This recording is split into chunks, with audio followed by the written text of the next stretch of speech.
Thank you. So this talk is going to be about Aubrey Beardsley, grotesque performance and the idea of illustration. And I will start with one of his first peripheral works. You have to bear in mind that when he died, he was less than 26. And what he did it in 5 very short years.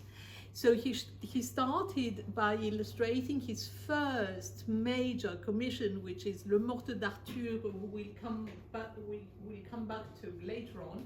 But on the side of that, he got very bored because it was an imitation project, imitation of the Pre-Raphaelite style of the Kelmscott press.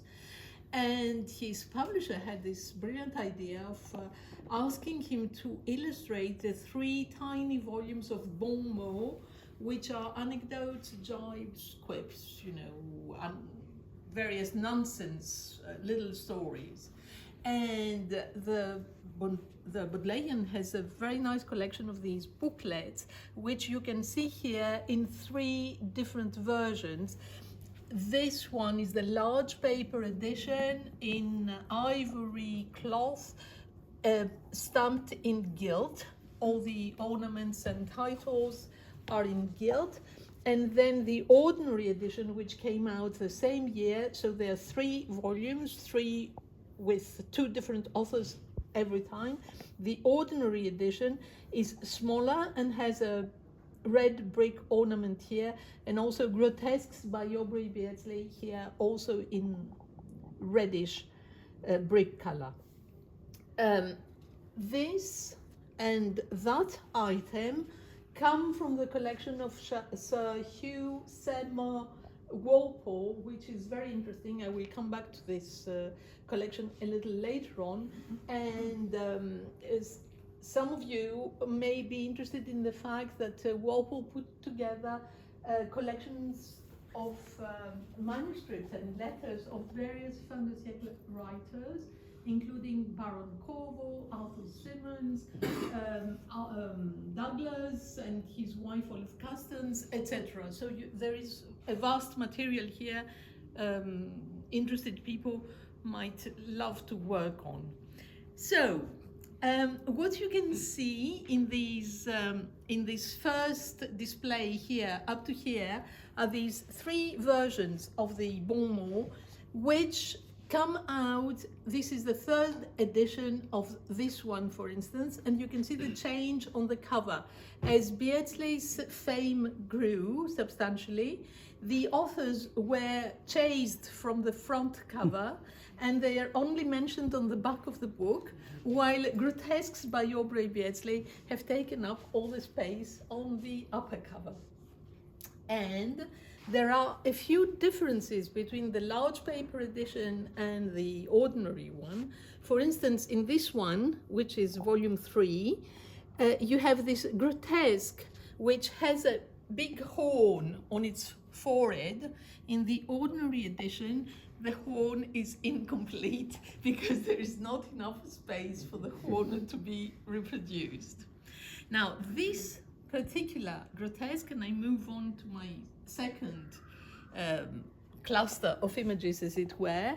This particular grotesque is a reworking of a very famous image, which I cannot unfortunately show you in the original.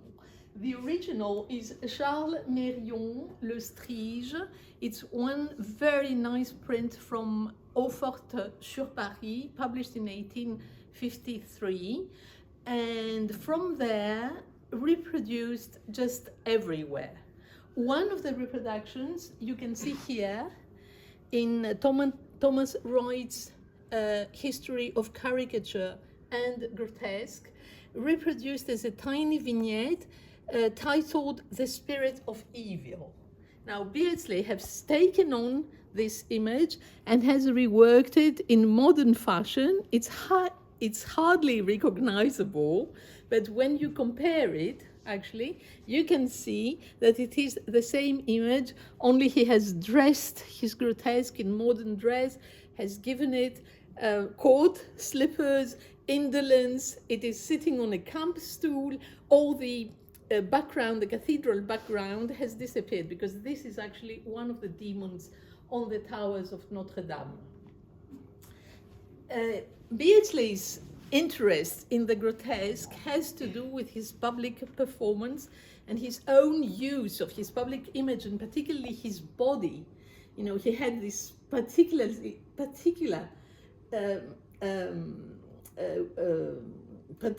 way of particular beauty, actually. He was very tall, thin, spoke in a staccato voice, he was very nervous, and he worked on all these elements to turn his personality into a modern monster. And one of these proofs is the way he posed for his friend Frederick Evans to take 2 photographs of him. One of these photographs is a frontispiece to this edition, the early work of Aubrey Beardsley, and he poses, you will look at it closer later on, he poses exactly as the Strige by Marion, with his beautiful hands against his face, and there is actually a text by Evans challenging him whether he can do this grotesque, and Beardsley responding. And then at the end of this introduction here, you can see another photograph by Evans, which was published in the book Bayer with the caption, "The Grotesque," a gargoyle, sorry, with the caption, "Gargoyle." You have to know that Evans was a very capable amateur photographer who took pictures of major cathedrals in France and England. So these photographs are part of this major ensemble of cathedral photographs, and we can look at them as cathedral fragments. Now, another example of Beardsley's public work on his public image is this portrait published in number 2 of the Savoy. He was art director of the Savoy. It's the second art and literature journal in which he worked, thanks to publisher Leonard Smithers, after he was dismissed from the Yellow Book by John Lane. So he gives here a portrait of himself grown in status, in posture. He has given himself a faunish look. The portrait is titled "A Footnote" because there is a cord here attaching him to a little statue of god Pan. So he's a disciple of Pan, and there is also a pun in this image, in the sense that you have to take account of this cord to understand what is happening, right? And also, this also refers to his first portrait published in the Yellow Book as portrait of himself. So this is a note, a further note to this previous portrait. This image, however, had a shocking effect. And you can see on this cover how it was reproduced a few years later by Leonard Smithers, who was a very daring publisher. So it is quite surprising to see that what is reproduced here in gilt is, of course, Beardsley, but no cord, and the Pan figure has completely disappeared. So it just shows you how shocking some of these images were at the time. Now, last topic. It's only 8 minutes yet. A footnote shows how clever Beardsley was with language. And I would like to show you very quickly how he challenged the notion of illustration. You know, the notion of illustration is very widespread nowadays for us. It is actually a consequence of the fact that books are digitized and everything looks flat.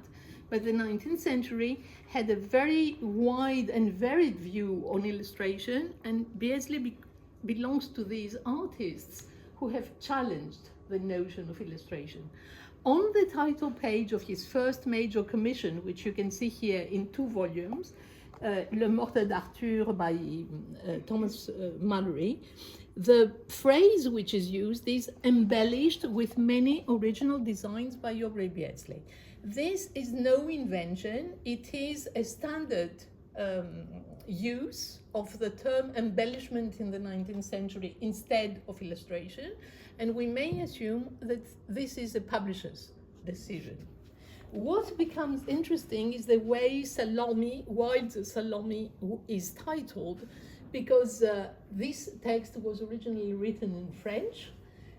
Beardsley read it in French, wanted to translate it into English, but the translation was done by Alfred Douglas.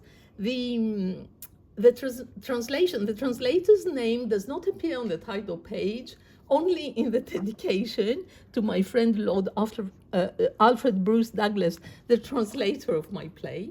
And if you look carefully at the title page, there is a play on words. So the title is Salome, a Tragedy in One Act, translated from the French, pictured by Aubrey Beardsley. And you have this parallel of translated and pictured, which shows that this pictured is Beardsley's visual translation opposed to the word translation by Douglas. And the last invention is this very nice copy of The Rape of the Lock in two versions, again from the Walpole collection. One has very delicately painted plates, and you know, of course, The Rape of the Lock, the comical poem by Alexander Pope. Now this is embroidered by Aubrey Beardsley, and this is his last contribution to the notion of illustration. Thank you very much for your attention, and please have a closer look.